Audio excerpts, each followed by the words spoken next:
శ్రీ గురుభ్యో నమః. వ్యాస విరచిత శ్రీమద్ భాగవతంలో దశమ స్కందంలో నేడు మనం 23వ అధ్యాయం ప్రవచించుకుంటున్నాం. ఇందులో చెప్పబోయినటువంటి అంశం ఏంటంటే బ్రాహ్మణ పత్నులను శ్రీకృష్ణ పరమాత్ములు అనుగ్రహించడం అనేటువంటిది చెప్పడం జరుగుతున్నది. ఇందులో కూడా మనం 14 శ్లోకాల వరకు నిన్నటి పాఠంలో మనం ప్రవచించుకున్నాం. ఆకలితో ఉన్నటువంటి గోపాలకులందరూ కూడా శ్రీకృష్ణ పరమాత్ముని యొక్క అనుమతి తీసుకుని ఆయన చెప్పినట్టుగా రామకృష్ణుల చేత పంపించబడ్డాము అని చెప్పి అక్కడ ఉపవనంలో యజ్ఞాలు చేస్తున్నటువంటి బ్రాహ్మణుల దగ్గరికి వెళ్ళారు. వెళ్ళి వాళ్ళని ఆహారాన్ని అర్థించడం జరిగింది. వాళ్ళు కొంచెం అశ్రద్ధ చేయడం జరిగింది. బ్రాహ్మణులు యజ్ఞ దీక్షలో ఉన్నారు. దాంతో నిరాశతో తిరిగి వచ్చేశారు గోపాలకులందరూ. మళ్ళీ శ్రీకృష్ణ పరమాత్ముడితో చెప్తే అప్పుడు శ్రీకృష్ణుడు అన్నాడు, వారి దగ్గరికి కాదు, ఈసారి వారి పత్నుల దగ్గరికి వెళ్ళండి, వారి భార్యల దగ్గరికి వెళ్ళండి.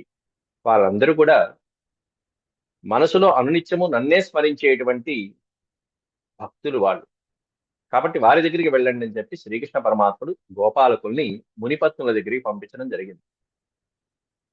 వాళ్ళు వెళ్ళి ఏమన్నారు, అలాగే ఆ ఋషిపత్నులు ఏ విధంగా శ్రీకృష్ణ పరమాత్ముడి యొక్క ఆజ్ఞ తీసుకుని ఏ విధంగా స్పందించారు, ఏ విధంగా ఆనంద పరవశులయ్యారు అనేటువంటిది నేను చెప్పుకోబోయేటువంటి అంశం. ముందుగా భగవత్ స్మరణ చేసుకుని ప్రారంభించుకుందాం. ఓం శుక్లాంబరధరం విష్ణుం శశివర్ణం చతుర్భుజం ప్రసన్నవదనం ధ్యాయేత్ సర్వవిఘ్నోపశాంతయే వ్యాసం వసిష్ఠనప్తారం శక్తేః పౌత్రమకల్మషం పరాశరాత్మజం వందే సుఖతాతం తపోనిధిం వ్యాసాయ విష్ణురూపాయ వ్యాసరూపాయ విష్ణవే నమో వై బ్రహ్మనిధయే వాసిష్ఠాయ నమో నమః. నారాయణం నమస్కృత్య నరం చైవ నరోత్తమం దేవీం సరస్వతీం వ్యాసం తతో జయముదీరయేత్.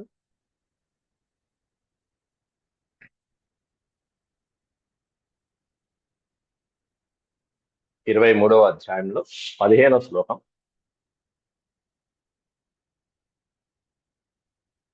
గత్వాధ పత్నీ శాలాయాం దృష్ట్వాసీనాస్ఫలంకృతాః నత్వా ద్విజసతీర్గోపాః ప్రసృతా ఇదమబ్రువన్. గత్వా అథ, శ్రీకృష్ణ పరమాత్ముడు మళ్ళీ రెండోసారి కూడా వెళ్ళమన్నాడు గోపాలకు. అప్పటికే పాపం వాళ్ళు ఎండలో తిరిగి తిరిగి అలసిపోయారు, ఓ పక్కన ఆకలితో ఉన్నారు. అయినా సరే పరమాత్ముడు చెప్పాడు కాబట్టి ఈసారి ఆహారం దొరుకుతుంది, లభిస్తుంది అనేటువంటి ఆశతో గోపాలకులందరూ కూడా గత్వా అథ, ఎక్కడికి వెళ్ళారట? స్వయంగా ఇక బ్రాహ్మణుల దగ్గరికి వెళ్ళకుండా పత్ని శాలాయాం, ఆ బ్రాహ్మణ పత్నులు ఏ గృహంలో ఉంటారో ఆ శాలకి విడిగా ఉంటుంది, వారు కూర్చునేటువంటి శాల, అక్కడికి వెళ్ళారట. దృష్ట్వాసీనా స్వలంకృతా, వాళ్ళు యజ్ఞశాలలో, అలాగే కొంతమంది పాకశాలలో, కొంతమంది వాళ్ళ గృహకృత్యాలు చేయడానికి వారి గృహాలలో, వారి వారి స్థానాలలో ఆసీనులై స్వలంకృతా, చక్కగా అలంకరించబడి ఉన్నారట. ఆ ఋషిపత్నులు బ్రాహ్మణులు ఏ విధంగా అయితే అలంకారాలు చేసుకుంటారో అటువంటి అలంకారాలను ధరించి ఉన్నారు ఋషిపత్నులు. వాళ్ళ దగ్గరికి వెళ్ళి గోపాలకులు నత్వా ద్విజసతీర్ గోపాహ, ద్విజసతి అంటే బ్రాహ్మణ పత్నులు అని అర్థం. వారి దగ్గరికి వెళ్ళి గోపాలకులు నత్వా నమస్కారం చేశారు. ప్రస్రిత ఇదమబ్రువన్, చాలా వినయంతో గోపాలకులు ఆ ఋషి పత్నులతో ఈ విధంగా అంటున్నారట. ఏమని అంటే, ముందు నమస్కారం చేసి నమో వో విప్రపత్నీభ్యో నిబోధత వచాంసినః ఇతో విదూరే, ఇతో విడతీస్తే ఇతః అవిదూరే అంటే దగ్గరలోనే అని అర్థం. ఇక్కడి నుంచి దగ్గరలోనే. ఇతో ఇతో అవిదూరే, ఇతో విదూరే చరతా కృష్ణేనే హేషితా వయం. కృష్ణేన ఇహ ఏషితా వయం, కృష్ణుడి చేత ఇక్కడ పంపించబడినటువంటి వాళ్ళం మేము. వయం మేము గోపాలకులం కృష్ణుడు శ్రీకృష్ణ పరమాత్ముడి చేత పంపించబడినటువంటి వాళ్ళు. నమో ఓ విప్రపత్నీభ్యో, ఓ బ్రాహ్మణ పత్నులారా అంటూ పెద్దలందరికీ కూడా ఈ గోపాలకులు నమస్కారం చేసి నమః, ఓ నమః, మా నమస్కారాలు మీకు. నిబోధత వచాంసి నః, నహ వచాంసి, మా వచనాలని మీరు ఆలకించండి, వినండి. నిబోధత అంటే వినండి, శ్రద్ధగా ఆలకించండి అన్నాడు. ఇతహ, ఇక్కడి నుంచి మీరున్నటువంటి ఈ ప్రదేశం నుంచి అవిదూరే, దగ్గరలోనే, ఎక్కువ దూరం కూడా కాదు, చరతా కృష్ణేన, సంచరిస్తున్నటువంటి శ్రీకృష్ణ పరమాత్ముడి చేత మేము పంపించబడ్డాం. అంటే పరమాత్ముడి యొక్క ఆజ్ఞతో మేము వచ్చాం, ఆయన అనుమతితో మేము ఇక్కడికి వచ్చాం. ఏమిటి? ఒక సందేశం తీసుకొచ్చాం. అంటే శ్రీకృష్ణ పరమాత్ముడు గోవుల్ని రక్షిస్తూ ఇక్కడ దగ్గరలోనే ఉన్నాడనేటువంటి సందేశం మొట్టమొదటి చెప్పారు. ముందు కృష్ణుడి పేరు చెప్పేశారు అక్కడ. ఎలా ఉన్నట్ట శ్రీకృష్ణ పరమాత్ముడు? గాశ్చారయన్ స గోపాలై స రామో దూరమాగతః బుభుక్షితస్య తస్యాన్నం సానుగస్య ప్రదీయత. గాహ చారయన్ అంటే గోవుల్ని అలా సంచరింపచేస్తూ, గోవుల్ని మేతకి అలా వదిలిపెట్టి, గోపాలకులతో పాటుగా రాముడితో పాటుగా ఉన్నటువంటి శ్రీకృష్ణ పరమాత్మ. స గోపాలై స రామ, రామ సహిత గోపాల సహిత అలా ఉన్నటువంటి శ్రీకృష్ణ పరమాత్ముడు దూరమాగత, ఆ బృందావనం నుంచి, ఆ యమునా తీరం నుంచి, అక్కడ ఉన్నటువంటి ఉపమానాల నుంచి ఎంతో దూరంగా వచ్చాం, ఎంతో దూరం ప్రయాణం చేసి చేసి చేసి అలసిపోయి ఉన్నామని చెప్పడం అక్కడ. దూరమాగత, అది దూరంలో ఉన్నటువంటి అర్థం అక్కడ. కాబట్టి దూరంగా కష్టపడి ప్రయాణం చేసి ప్రయాసపడి వచ్చాము కాబట్టి మా పరిస్థితులు ఎలా ఉన్నాయి? బుభుక్షితస్య, బాగా ఆకలితో ఉన్నాం. అటు పరమాత్ముడు ఆకలితో ఉన్నట్ట, బలరామకృష్ణుని ఆకలితో ఉన్నారు, మాకందరికీ ఆకలి వేస్తున్నది. బుభుక్షితస్య తస్యాన్నం సానుగస్య ప్రదీయతాం, సా అనుగస్య ప్రదీయతాం. అట్లాంటి ఆకలితో ఉన్నటువంటి పరమాత్మకి, బలరాముడికి, మా అందరికీ కూడా అన్నం ప్రదీయతాం. భిక్షాం దేహి కృపావలంబనకరీ మాతాన్నపూర్ణేశ్వరి అన్నట్టుగా అడిగారు చక్కగా. అన్నం ప్రదీయతాం, మాకు అన్నమని పెట్టండి, ఆహారాన్ని పెట్టండి, ఆహారాన్ని సమకూర్చండి అని చెప్పి గోపాలకులు విన్నవించారు అక్కడ. అయితే ఆ మాట వినేటప్పటికి పరవశించిపోయారు, ఆనందభరితులైపోయారు మునిపత్నులు అక్కడ. శ్రుత్వాచ్యుతముపాయాంతం ఉపాయాతం నిత్యం తద్దర్శనోత్సుకాః, శ్రుత్వాచ్యుతముపాయాతం నిత్యం తద్దర్శనోత్సుకాః, తత్కథాక్షిప్త మనసో బభూవుర్జాత సంభ్రమ, బభూవుర్జాత సంభ్రమ. ఇక అక్కడికి వాళ్ళ ఆనందాన్ని వర్ణిస్తున్నారు ఈ శ్లోకంలో వ్యాసులు వారు. శ్రుత్వా అచ్యుతముపాయాతం, అచ్యుతుడు శ్రీకృష్ణ పరమాత్ముడు దగ్గరలోకి వచ్చాడు. ఇన్నాళ్ళు ఎక్కడో ఉన్నాడు, ఆ రేపల్లలో ఉన్నాడు, బృందావనంలో ఉన్నాడు. ఆయన చేష్టలన్నీ విన్నామే తప్ప చూసే భాగ్యం కలగల ఆ శ్రీకృష్ణ పరమాత్ముడు. ఈ విధమైనటువంటి అసురుణ్ణి సంహరించాడు, ఈ విధమైన లీలలు ప్రదర్శిస్తున్నాడు. ఆ బృందావనంలో సంపదలు ఈ విధంగా వృద్ధి కలుగుతున్నాయి, గోపాలకులు అంత ఆనందంగా ఉన్నారు, ప్రేమానందాలు వృద్ధి చెందుతున్నాయి. ఇట్లా ఈ విధంగా అనేక రకాలుగా ఆయన స్వామి లీలల్ని వింటున్నారే తప్ప అచ్యుతుడిని ఆయన సమీపించే భాగ్యం కలగల. కానీ వీళ్ళ మనసుల్లో ఎప్పుడు వెళ్దామా, ఎప్పుడు స్వామిని ఆ పాదార విందాలని ఎప్పుడు స్పృశిద్దామా అనేటువంటి కోరికతో ఉన్నారు ఋషిపత్తులు. శ్రుత్వా అచ్యుతముపాయాతం నిత్యం తద్దర్శనోత్సుక. నిత్యము అంటే అనునిత్యము, ప్రతిరోజు వారి మనసులో ఏముందంటే తత్ దర్శన ఉత్సుక, ఆ స్వామిని తత్ అంటే పరమాత్మ, ఆ పరమాత్మని దర్శించాలనేటువంటి ఉత్సుకతో ఉన్నటువంటి వారు ఈ బ్రాహ్మణ. ఎందుకనంటే కింద ఆ పాదంలో చెప్తున్నారు, తత్ కథాక్షిప్త మనసహ, వారి యొక్క మనసంతా దేంతో నిండిపోయిందయ్యా అంటే బ్రాహ్మణ భక్తుల యొక్క మనసంతా తత్ కథ, ఆ పరమాత్ముడి యొక్క కథల చేత ఆ విని విని శ్రవణం చేసి చేసి చేసి చేసి ఆయన లీలల్ని అలా మనసులో ముద్రించుకున్నటువంటి వాళ్ళు, వాళ్ళ యొక్క మనసులు అంత భక్తి పారవస్యంతో ఉన్నటువంటి భక్తులు వాళ్ళు. తత్ కథాక్షిప్త మనసో భభూవుర్జాత సంభ్రమా. ఒక్కసారిగా శ్రీకృష్ణ పరమాత్ముడు వచ్చి ఇక్కడే ఉన్నాడు అనేటప్పటికీ జాత సంభ్రమ అంటే ఆశ్చర్యం, తత్తరపాటుకు లోనయ్యారు ఒక్కసారిగా బ్రాహ్మణ భక్తులందరూ కూడా ఆశ్చర్యపోయారు.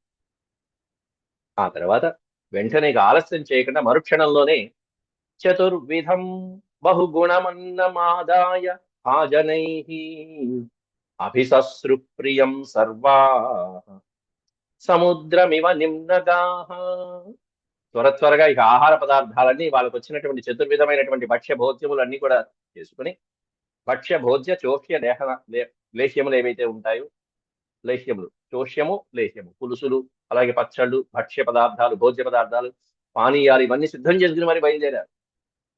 చతుర్విధం చతుర్విధమైనటువంటి ఈ రకాలైనటువంటి 4 రకాలైనటువంటి వంటకాలని చేసుకుని బహుగుణ అన్నమాదాయ. బహుగుణం అంటే సరిపోయేంత అని అర్థం అక్కడ.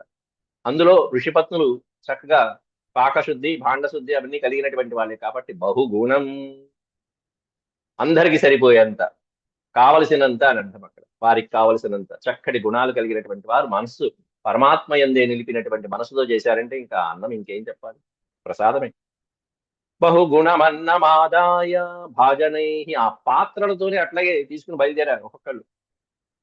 మంచినీళ్ళు మోస్తున్నట్టుగా అలా ఆ భోజన పదార్థాలన్నీ పాత్రలో నింపుకున్నారు, బయలుదేరారు. అభిశస్త్రు ప్రియం సర్వాహ, ప్రియం సర్వాహ ప్రియం సముద్రమివ నిన్నగా. సర్వాహ అందరూ ఆనందంతో సంతోషంతో ఆ పరమాత్మని చేరుకోవాలి. ఈరోజు చూడటం ఏమిటి, అసలు ఆయన భోజనం అడిగాడు మనల్ని, ఇంకా అదృష్టం ఏం కావాలి. అందరికీ దర్శనం మాత్రమే ఇస్తాడు, పైగా మనల్ని మన దగ్గర ఇక్కడ ఉన్నాం దగ్గరలోకి వచ్చి మరి అంటే దీని గురించి మనం అర్థం చేసుకోవాల్సింది ఏంటంటే పరమాత్మని భక్తితో ఆరాధించేటువంటి భక్తుల దగ్గరికి పరమాత్ముడే ఏదో ఒక రోజు వస్తారు, అనుగ్రహిస్తారు, కటాక్షిస్తారు. కొన్ని ఉత్సవాలు చూడండి, రథయాత్రలు జరుగుతూ ఉంటాయి. మనం వెళ్ళలేకపోయినా ఆ స్వామి మన ఇంటి దాకా వస్తారు. ఆ సమయంలో ఆ స్వామిని దర్శించుకుని తరించుకోవచ్చు. రథస్థం గోవిందం, రథంలో ఉన్నటువంటి గోవిందుని చూస్తే పునర్జన్మ నవిద్యతే. అట్లాంటి ఊరేగింపుల్లో ఆ రథాలలో ఊరేగుతున్నటువంటి పరమాత్మని చూస్తే పునర్జన్మ నవిద్యతే. సింహాసనంలో ఉన్నటువంటి గోవిందుని గాని, అలాగే ఊయలలో ఉన్నటువంటి గోవిందుని గాని, రథంలో ఉన్నటువంటి పరమాత్మని గాని చూసినప్పుడు పునర్జన్మ నవిద్యతే అన్నారు. అట్లా మన ఇంటి దగ్గరికే వచ్చేసాడు పరమాత్మ ఇక్కడ. అందువల్ల వీళ్ళ ఆనందం. పోనీ ఊహించారా, ముందేమైనా అపాయింట్మెంట్ ఉందా, లేదు, అనుకోకుండా వచ్చేసినటువంటి ఆ పరమాత్మను చూసి అందులో ఆకలితో ఉన్నట్ట. వీళ్ళు తల్లులు, ఆ తల్లికి ఆకలి ఎట్లా ఉంటుందో తెలుసు కాబట్టి అలా వాళ్ళందరూ కూడా అభిశస్త్రు ప్రియం సర్వా సముద్రమివ నిమ్నగా. బిడ్డలు, ఇంటికి వచ్చినటువంటి బిడ్డలు, ఆ వచ్చినటువంటి వాళ్ళకి ఎవరికి ఏది ఇష్టమో ఆ తల్లికి తెలుసు. వాళ్ళు చక్కగా వాళ్ళకి కావలసినటువంటి పదార్థాలు పిల్లలు అడగకపోయినా ఏ విధంగా అయితే చేసి చక్కగా అలా నోట్లో తినిపిస్తూ ఉంటారో అన్నాన్ని, అట్లాంటి ఆ తల్లులు అంత ప్రేమతో పరమాత్ముడి మీద ఆ విధంగా అన్ని పదార్థాలు చేసుకుని సముద్రమివ నిమ్నగా అని వర్ణించారు చూసారా. అంటే నిమ్నగా అంటే పల్లము వైపు ప్రవహించేటువంటి నదులు, నీరు అంటే నదులు. ఆ నదులన్నీ కూడా సముద్రమివ అభిశస్రు. నదులన్నీ సముద్రం వైపు ఎలా వెళ్ళి చేరుకుంటాయో అట్లా ఋషిపత్నులందరూ వెళ్ళి పరమాత్మని చేరుకున్నారట. శ్రీకృష్ణ పరమాత్ముడి కోసం బయలుదేరారు. నదీ శబ్దం స్త్రీలింగ వాచకం, సముద్రం పుంలింగ వాచకం. అంటే ఇక్కడ ఉన్నటువంటి ఋషిపత్నులు ఎవరిని కలుసుకుంటున్నారంటే పరమ పురుషుణ్ణి చేరుకుంటున్నారు, అక్కడ పరమాత్మని చేరుకుంటున్నారు. నదులు సముద్రాన్ని చేరుకుంటున్నట్టుగా, ఏ నదులైనా ఎట్లా వెళ్ళినా సరే సముద్రాన్ని చేరుకోవాల్సిందే. అట్లాగే వీళ్ళు ఇప్పుడు వాళ్ళకి చక్కగా స్వామి యొక్క అనుగ్రహం కలగబోతున్నది ఇంకాసేపట్లో. అక్కడికి వెళ్ళారు. వాళ్ళు బయలుదేరుతుంటే ఈ పదార్థాలన్నీ తీసుకుని వాళ్ళ ఆశ్రమంలోంచి, యజ్ఞవాటికలోంచి వెళ్తున్నటువంటి ఆ ఋషిపత్నులని అడ్డగించారు, నిషేధించారు. ఎవరయ్యా అంటే బంధువులు, భర్తలు, సోదరులు. నిషిధ్యమానాః పతిభిర్ భ్రాతృభిర్బంధుభిः సుతైః భగవత్యుత్తమ శ్లోకే దీర్ఘశ్రుతధృతాశయాః. భగవత్యుత్తమ శ్లోకే దీర్ఘశ్రుత ధృతాశయాః. నిషిధ్యమానాః పతిభిః, పతిభిః అంటే భర్తల చేత, భర్తల చేత నిషేధించబడినటువంటి వాళ్ళు ఒక భర్తలైన బంధువుల చేత, సోదరుల చేత, చివరికి సుతై పుత్రుల చేత కూడా. ఇప్పుడు వెళ్తున్నారా మీరు, ఇట్లా యజ్ఞ దీక్షలో ఉన్నారు. భర్తలు గాని ఈ బ్రాహ్మణులు గాని యజ్ఞ దీక్ష వహించినప్పుడు స్త్రీలు కూడా బయటికి ఆ యజ్ఞం అంటే ఆ పరిసరాలు దాటి వెళ్ళకూడదు. వాళ్ళకి నియమించబడినటువంటి ఏ మందిరం అయితే ఉంటుందో ఆ పర్ణశాల దాటి వెళ్ళకూడదు నిజంగా అయితే. కానీ అక్కడ బ్రాహ్మణుల యొక్క దృష్టిలో ఏంటంటే యజ్ఞం చేస్తున్నాం, ఈ యజ్ఞమే గొప్ప, గోపాలకులు గొప్ప కాదు. అందుకే ఆ గోపాలకులు వచ్చినా కూడా అన్నం అడిగినప్పుడు వాళ్ళు ఏమీ మాట్లాడకుండా ఉన్నారు. ఎందుకంటే బ్రాహ్మణులకి వాళ్ళ కార్యములు, వాళ్ళ కర్మలే గొప్ప అని భావిస్తున్నటువంటి అజ్ఞానులుగా పూర్వం వ్యాసుడు చెప్పాడు పూర్వ శ్లోకాలలో. కానీ ఋషిపత్నులు వీళ్ళకంటే గొప్ప సాధన చేసినటువంటి వాళ్ళు. ఎందుకంటే ఈ యజ్ఞాలకి, ఈ అగ్నిదేవులకి, వీళ్ళందరికీ కూడా పరమాత్మ అయినటువంటి ఆ శ్రీకృష్ణ భగవానుడే వచ్చి ఇక్కడ కూర్చుంటే, యజ్ఞ పురుషుడు స్వయంగా సాక్షాత్తు ఆయనే. అందువల్ల వీళ్ళకి ఒక మెట్టు ఎక్కువే చదువుకున్నారు ఋషిపత్నులు. భగవత్యుత్తమ శ్లోకే, ఉత్తమ శ్లోకుడైనటువంటి, ఉత్తమ గుణాలు కలిగిన, కీర్తించబడేటువంటి వాడు, పుణ్యాత్ముడైనటువంటి ఆ భగవంతుడు దీర్ఘశ్రుత ధృత ఆశయ, ఎన్నాళ్ళ నుంచో ఎదురు చూస్తున్నటువంటి ఆ శ్రీకృష్ణ పరమాత్ముడు వచ్చాడు అనేటప్పటికీ ధృత ఆశయ, గొప్ప ఆశయం కలిగినటువంటి ఈ వనితలు, స్త్రీలందరూ కూడా వెళ్ళి తీరాల్సిందే అని, వాళ్ళు ఎంత అడ్డగించినా సరే, ఇది యజ్ఞ నియమానికి విరుద్ధమైనా సరే, మీ యజ్ఞాలు ఎప్పుడు చేసేవే, ఆ పరమాత్ముడు ఎప్పుడు వస్తాడా? కాబట్టి కాబట్టి అవసరమైతే యజ్ఞం నుంచి వెళ్ళినందుకు ప్రాయశ్చిత్తం చేసుకోవచ్చు, లేకపోతే ఎవరిని నమ్మి వెళ్తున్నామో ఆ పరమాత్మే దారి చూపిస్తాడు ఇట్లాంటి వాడి. రామాయణంలో కూడా మైనాకుడు పైకి లేచాడు హనుమంతుడు వారికి ఆశ్రయం కల్పించడానికి. పైకి లేస్తుంటే మైనాకుడికి ఒక సందేహం కలిగింది. పైకి లేస్తే నా రెక్కలు ఉన్నాయి, ఆ రెక్కలను ఇంద్రుడు ఖండించేస్తాడేమో, ఏం చేద్దామా అని చెప్పి సందేహించుకున్నాడు. కానీ చివరికి హనుమంతుడు వస్తుంటే ఆశ్రయం ఇవ్వకుండా ఉంటానా? స్వామివారి మీద భారం వేసేశాడు. చివరికి ఏమైంది? స్వామివారిని సేవించడం వలన ఇంద్రుడు వచ్చి నీకు రెక్కలు శాశ్వతంగా ఉంటాయని చెప్పి మరి ప్రశంసించి మరీ వెళ్ళాడు. అభయాంజనేయ స్వామి అట్లాంటి అభయం ఇచ్చి వెళ్ళాడు స్పృశించంగానే. అట్లాగే ఇక్కడ కూడా సమస్తమైనటువంటి వాటికి పరమపురుషుడైనటువంటి శ్రీకృష్ణ పరమాత్ముడే వీటన్నిటిని చూసుకుంటాడు. కాబట్టి ధృత ఆశయ అని చెప్పారు ఇక్కడ. దీర్ఘశ్రుత ధృత ఆశయ, ఎన్నాళ్ళ నుంచో ఎదురు చూస్తున్నామా ఆయన యొక్క కీర్తి గుణాలన్నీ విని విని విని ఉన్నారు, పరితపించిపోతున్నారు, ఎప్పుడు చూద్దామా, ఎప్పుడు కలుసుకోవాలని. కానీ వీళ్ళు ఇంట్లో భర్తలు ఒక యజ్ఞం తర్వాత ఒక యజ్ఞం, ఒక ఇష్టి తర్వాత ఒక ఇష్టి, ఈ దీక్షలోనే సరిపోతుంది ఈవిడ. భగవంతుడి దగ్గరికి వెళ్దామంటే వీళ్ళు పోనివ్వరు, అడ్డుపడుతూ ఉంటారు. ఇప్పుడు అదే జరిగింది. దీంతో వీళ్ళు అందరూ కలిసి ఓ మాట అనుకుని ఒకరికొకరు చూపులతోనే, సంజ్ఞలతోనే చూసుకున్నారు. ఎట్టి పరిస్థితులైనా సరే వెళ్లాల్సిందే అని చెప్పి భర్తలకి ఎదురు చెప్పి మరీ వెళ్ళారు, ధృతమైనటువంటి ఆశయంతో. అంటే గొప్ప మనసుతో, దృఢమైనటువంటి మనస్సుతో వెళ్ళారు అక్కడికి. వెళ్ళంగానే శ్రీకృష్ణ పరమాత్మని చూశారు. ఎక్కడ ఉన్నాడు? యమునోపవనే సో యమునోపవనే అశోక నవపల్లవ మండితే. ఇక్కడ ఆ అనేటువంటి అక్షరం ఉంది, దాన్ని కలుపుకోవాలి. చదివేటప్పుడు ఏమన్నా ఆ సైలెంట్ అయిపోతుంది, విడదీసినప్పుడు అశోక అని ఉంటారు. లేకపోతే మీరు అక్కడ గ్యాప్ ఇచ్చినా సరే. యమునోపవనే శోక నవ పల్లవ మండితే అని కలిపి ఏక సమాసంగా చదవచ్చు. విడతీస్తే యమునా ఉపవనే అశోక నవ పల్లవ మండితే విచరంతం మృతం గోపై సాగ్రజం దదృశు స్త్రియ. ఈ స్త్రీలు ఆహార పదార్థాలతో వచ్చేటప్పటికి మన గోపాలకులందరూ పరిగెత్తుకుంటూ వెళ్ళారు. ఇక ఇంకేముంది, భోజన పదార్థాలు వచ్చేస్తున్నాయని చెప్పి ముందే పరిగెత్తారు వాళ్ళు శ్రీకృష్ణ పరమాత్మ దగ్గర. విచరంతం మృతం గోపై, గోపాలకులతో కూడి ఉన్నటువంటి శ్రీకృష్ణ పరమాత్ముడు సాగ్రజం, బలరాముడితో పాటుగా ఉన్నటువంటి వాడు. సాగ్రజం దదృశు స్త్రియ, దదృశు అంటే చూడటం. ఆ స్త్రీలు, ఆహార పదార్థాలతో వెళ్ళినటువంటి ఆ స్త్రీలు, పరమాత్మకి నైవేద్యం సమర్పించడానికి వెళ్ళినటువంటి ఆ స్త్రీలు దదృశు చూశారట. ఎవరిని? యమునోపవనే అశోక నవ పల్లవ మండితే విచరంతం వృప్తం గోపై, గోపాలకులతో అగ్రజుడైనటువంటి వారితో కలిసి యమునా తీరంలో ఉపవనంలో, ఒక ఉపవనంలో, బృందావనం కాదు, దూరంగా ఉన్నటువంటి ఉపవనంలో, అశోకవనంలో, అశోక నవపల్లవ, ఆ అశోక వృక్షాల యొక్క సముదాయం కూడా ఎలా ఉందంటే నవపల్లవ మండితే, చిగురుటాకులతో శోభాయమానంగా ఉన్నటువంటి అశోకవనం అద్భుతంగా ఉంది. ఓ పక్కన యమునా తీరం, ఓ పక్కన అశోక వృక్షములు, చిగురుటాకులు, ఓ పక్కన భోజనం, వేడివేడి పదార్థాలు వస్తున్నాయి. ఇంకేం కావాలండి గోపాలకులకి ఆనందం, బాలకులకి? విచరంతం మృతం గోపై, పక్కన గోవులు హాయిగా ఉన్నాయి, ఇంతకంటే ఆనందం ఉంటుందా? అన్నిటికంటే మించిన శ్యామసుందరుడు పక్కనే ఉన్నాడు. ఎట్లా ఉన్నాడు? ఆయన ఆభరణాలు, ఆయన అలంకారాలు మొదటిసారి చూసినటువంటి ఆ ఋషిపత్నులకి ఆనందం అంతా ఎంతనా. అందువల్ల సుఖమహర్షి శ్రీకృష్ణ పరమాత్ముడు ఎలా ఉన్నాడు, మొట్టమొదటిసారి చూసిన ఋషిపత్నుల యొక్క దర్శన భాగ్యం ఎలా ఉందో వర్ణిస్తున్నాడు. శ్యామం హిరణ్య పరిధిం వనమాల్య బర్హధాతు ప్రవాళ నటవేషమనువ్రతాంసే శ్యామం హిరణ్య పరిధిం వనమాల్య వనమాల్య బర్హధాతు ప్రవాళ నటవేషమనువ్రతాంసే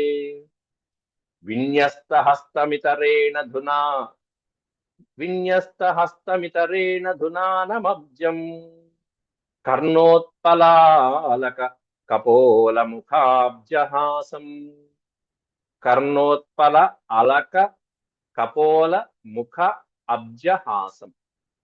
ఇవన్నీ కూడా ఆ శ్రీకృష్ణ పరమాత్మలో ఎలా ఉన్నాయనేటువంటిది ఋషిపత్నులు చూసి ఆనంద పరవశులైపోతున్నారు. శ్యామం నల్లని వాడు, పట్టు పీతాంబరాలు ధరించినటువంటి వాడు, హిరణ్య పరిధిం బంగారు వస్త్రము పట్టు వస్త్రాలు ధరించినట్టుగా ఉన్నాడు. నల్లని వాడు మేఘము, అందులోనూ మెరుపు తీగల లాంటి అద్భుతమైనటువంటి వస్త్రాలు ధరించినటువంటి వాడు. వనమాల్యం చక్కటి వనమాల ధరించినటువంటి వాడు, పుష్పాల మాల ధరించినటువంటి వాడు, శరీరంలో అద్భుతంగా వనమాల తేజస్ కంఠంలో ప్రకాశిస్తూ ఉంది. బర్హ నెమలిపించము, ఆ శిరస్సు మీద ఆ ముంగురుల పైన అందంగా ఉన్నటువంటి ఆ ముంగురుల పైన నెమలిపించాన్ని ధరించినటువంటి వాడు. ధాతు ప్రవాళ నటవేషమనువ్రతాంసే అద్భుతమైనటువంటి సర్వాంగ సుందరమైనటువంటి తన దేహాన్ని గైరికాది ధాతువులు ఏవైతే ఉంటాయో, ధాతువులు అంటే రసాయనాలు, మన భాషలో చెప్పాలంటే కాస్ట్యూమ్స్, అట్లాంటివి.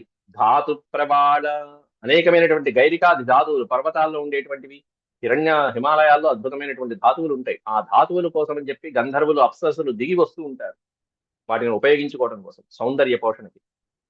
ధాతు ప్రబాళ అనేకమైనటువంటి ధాతువులు, గైరికాది ధాతువుల చేత ఆ చిత్ర మనోహరంగా ఉండేటువంటి వాటిని సర్వాంగ సుందరంగా, వాటిని గంధము మాల్యములు మొదలైనటువంటివన్నీ అలంకరించుకొని, అందులో చిగురుటాకులతో, ప్రవాళం చిగురుటాకులు మొదలైన వాటితో అలంకరించుకొని, నటవేషమనువ్రత నటవేష ఎట్లా ఉన్నాడే అంటే మహానటుడి వలె ఉన్నాడు, జగన్నాటక సూత్రధారి. ఆయనకి నటనకి పదవే ఉంది. నటవేషమనువ్రత అట్లా ఉన్నటువంటి ఆ స్వామిని చూశారు. ఎట్లా ఉన్నాడు ఆ స్వామి అంటే, అంశే విన్యస్తహస్తమితరేణ ధునానమబ్జం. మంచి ఒక స్టిల్ పెట్టున్నట్ట, పక్కన స్నేహితుడి యొక్క, మిత్రుడి యొక్క అంశము మీద, భుజం మీద విన్యస్తహస్తం, తన ఎడం చేతి స్నేహితుడి యొక్క భుజం మీద ఇలా పెట్టి, వస్తున్నారా, నా కోసమే వస్తున్నారా అన్నట్టుగా వస్తున్న మునిపత్నిని చూస్తున్నాడు. విన్యస్తహస్తమితరేణ ధునానమబ్జం అద్భుతంగా ఉన్నటువంటి ఆ వామహస్తము ఓ పక్కన స్నేహితుల మీద ఉంచి, మరొక హస్తంతో కమలాన్ని లీలగా తిప్పుతున్నట్ట. ఇతరేణ ధునానమబ్జం, అబ్జం అంటే కమలం. ఆ పద్మాన్ని చేతిలో లీలగా పట్టుకుని కుడి చేతితో అలా తిప్పుతూ ఆడుకుంటున్నట్టుగా తిప్పుతూ ఉన్నటువంటి ఆ ప్రభువుని చూశారు. పైగా ఆయన యొక్క కర్ణోత్పలములు అంటే కర్ణముల పైన ధరించినటువంటి కలువలు ఏవైతే ఉన్నాయో, అందంగా చక్కగా పుష్పాలు, చిన్న చిన్న పుష్పాలు ఉంటాయి, కలువలు కూడా పెద్దవి కూడా అక్కల్లా. ఆయన వయసుకి తగ్గట్టుగా, ఆయన ఆకారానికి తగ్గట్టుగా చిన్న కలువలు ఉంటాయి. అలాగే గడ్డిలో పూచేటువంటి కలువలు కూడా ఉంటాయి, రంగురంగులవి.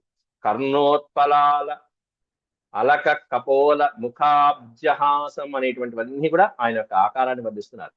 అంటే కర్ణముల యందు ధరించబడినటువంటి కలువలు గాని, అలాగే కమనీయమైనటువంటి పాలభాగం ఏదైతే ఉంటుందో ఆ పాలభాగం నందు ముంగురులు, శోభలు, అలకహ అంటే ఆ ముంగురులు, పాలభాగంలో అలా స్వామివారి యొక్క ఆ ఉంగరాల జుట్టు అలా పడుతూ ఉంటే, అలాగే మృదువైనటువంటి కపోలం చెక్కిళ్ళు ఎర్రగా ఉన్నాయా, ప్రకాశిస్తూ అత్యద్భుతమైనటువంటి కాంతితో ఆ నల్లటి ఛాయలో అద్భుతంగా ప్రకాశిస్తున్నాయట చంద్రవదనం వలె కపోల కాంతులు.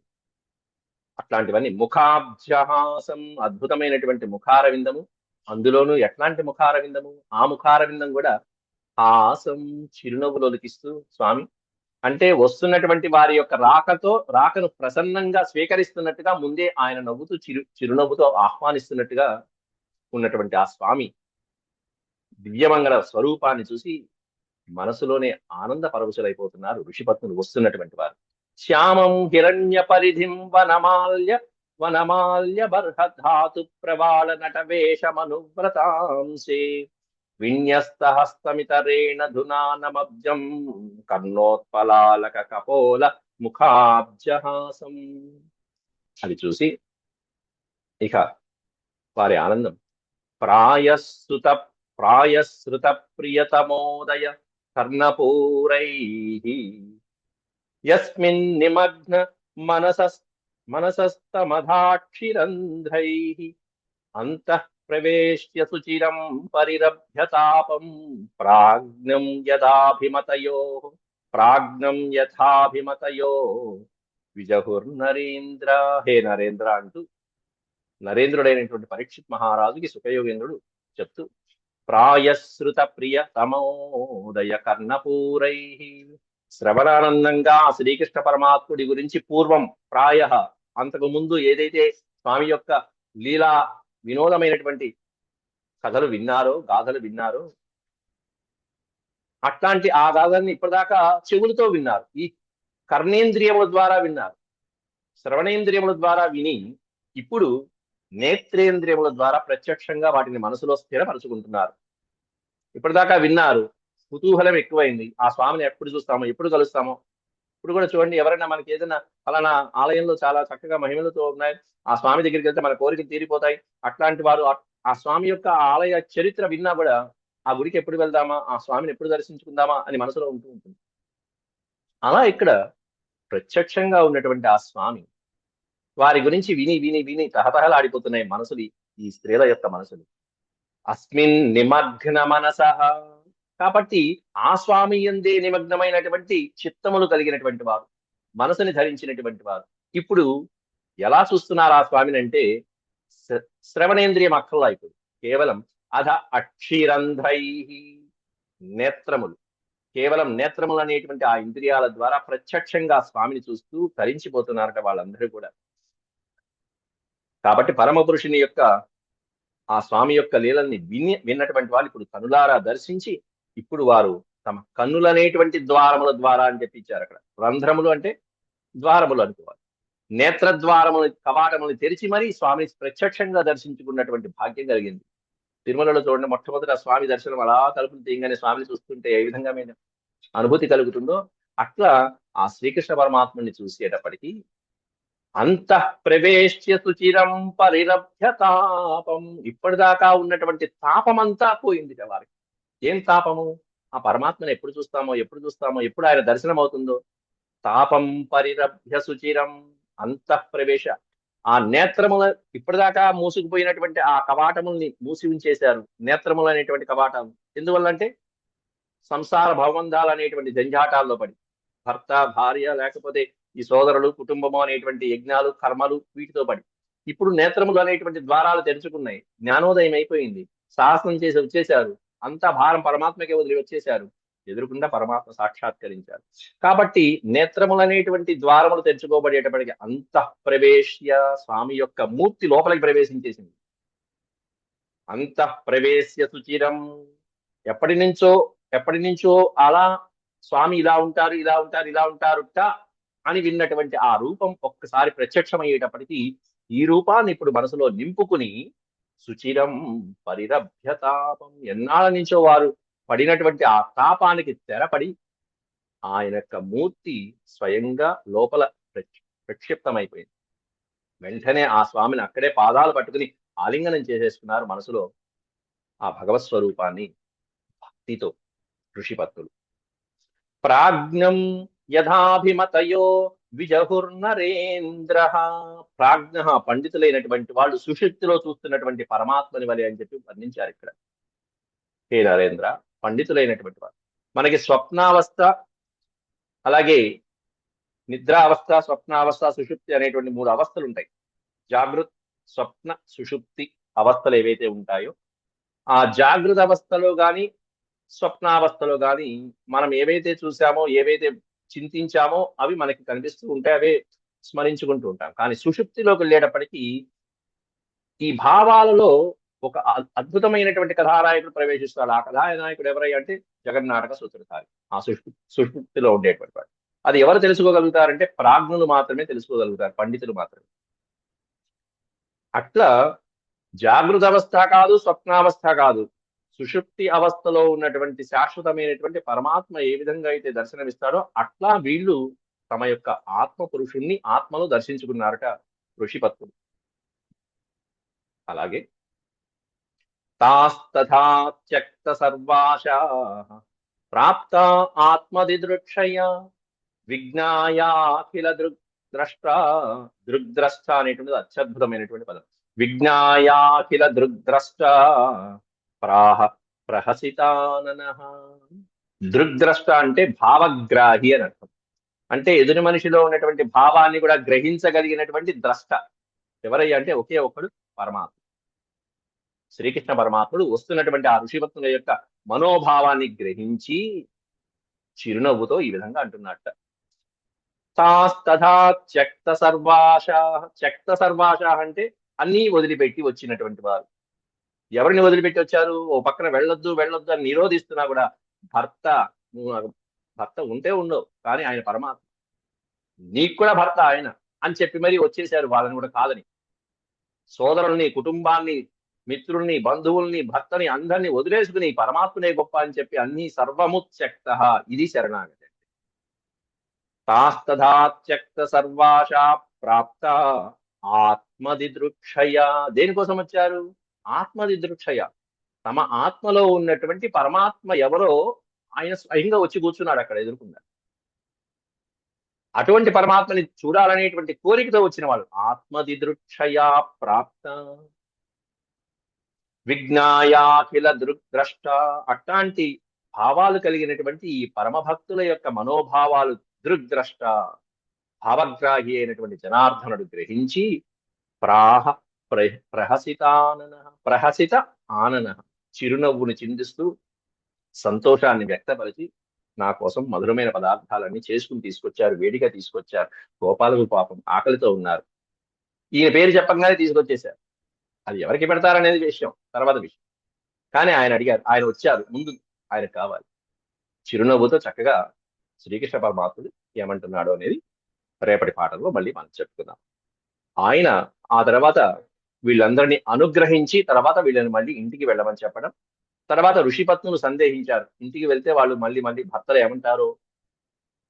వీటినన్నిటిని కూడా రేపటి పాఠంలో మనం చర్చించుకుందాం. అంతవరకు సెలవు. ఓం శాంతి శాంతి శాంతి. యదక్షరపద భ్రష్టం మాత్రాహీనం చ యద్భవేత్ తత్సర్వం క్షమ్యతాం దేవ నారాయణ నమోస్తే. సర్వం శ్రీకృష్ణార్పణమస్తు. హరి ఓం.